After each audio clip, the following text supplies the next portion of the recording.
পটাশপুর 2 নম্বর ব্লকের সাউথখন গ্রাম পঞ্চায়েতে দখল নিল বিজেপি। প্রধান পদে বসলেন বিজেপির সুনীল বারুই। উল্লেখ্য 2023 সালে পঞ্চায়েত নির্বাচনে 23টি আসনের মধ্যে 15টি আসনে জয়লাভ করে তৃণমূল কংগ্রেস বোর্ড গঠন করে। পরবর্তী সময়ে তৃণমূলের অভ্যন্তরীণ টানাপোড়েনের জেরে প্রধান ও উপপ্রধানকে পদত্যাগ করতে হয়। এরপর প্রশাসনিক নিয়ম মেনে নতুন প্রধান নির্বাচনের জন্য বিশেষ বৈঠকের আহ্বান জানানো হয়।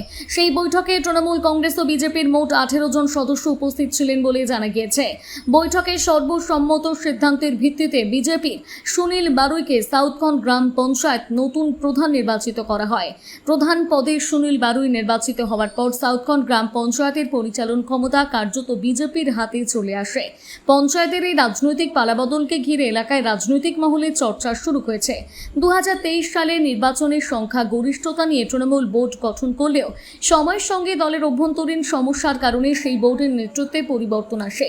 নতুন প্রধান নির্বাচনের মাধ্যমে সাউথখন গ্রাম পঞ্চায়েতে বিজেপির রাজনৈতিক প্রভাব আরও বৃদ্ধি পেল বলে মনে করছে স্থানীয় রাজনৈতিক মহল। পটাশপুর থেকে সৈকত মাইতির রিপোর্ট, সানন্দা নিউজ।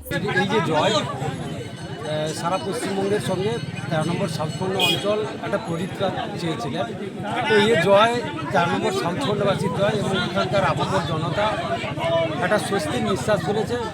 আর এবং দল আমাকে বিশ্বাসের হাত আমার উপর রাখার জন্য এবং আশীর্বাদ দেওয়ার জন্য আমি দলের কাছে কৃতজ্ঞ এবং অঞ্চলবাসীর কাছে আমি কৃতজ্ঞ জানাচ্ছি যে এই জয় সারা পশ্চিমবঙ্গের সঙ্গে 13 নম্বর সাউথখণ্ড অঞ্চলবাসীর জন্য। আজকে আপনি কতজনের পেলেন? সমর্থন পেলেন? 18 জনের সমর্থন। তাদের মধ্যে আপনাদের কতজন ছিল বা বিরোধী কোনো ছিল? আমাদের কিছু নেই এখানে, মানে এখানকার সমস্ত পঞ্চায়েত সদস্য এবং সদস্যরা তারাও বিগত যিনি প্রধান ছিলেন তার কাছ থেকে তিনারাও মানে পরিত্রাণ চেয়েছিলেন। তো ওনারা কিন্তু দল মত নিয়ে কথা না, কারণ কোনো না কোনো একটা দলের প্রতীকে তিনারা জিতেছেন। কিন্তু যতদিন মানে 4 তারিখের পরে আমরা যে একসঙ্গে মিলিত হয়েছি ওইখানে আমাদের কোনো দল নেই। আমরা সবই মিলে মিশে আমরা ভাই বোনরা একটা পরিত্রাণ চেয়েছিলাম। এখানে দল ছাড়া আমরা সবাই কিন্তু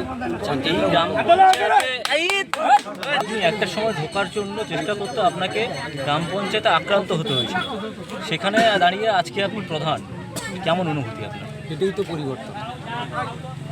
কারণ আমি এই জায়গা থেকে আপনাদের মাধ্যমে আমি জানাতে চাইছি, সন্ত্রাস কথা বলে না, বোম বন্দুক কথা বলে, জনগণই কথা বলে। তাই জনগণেরই সমর্থনে আমি এখানে ঢুকেছি।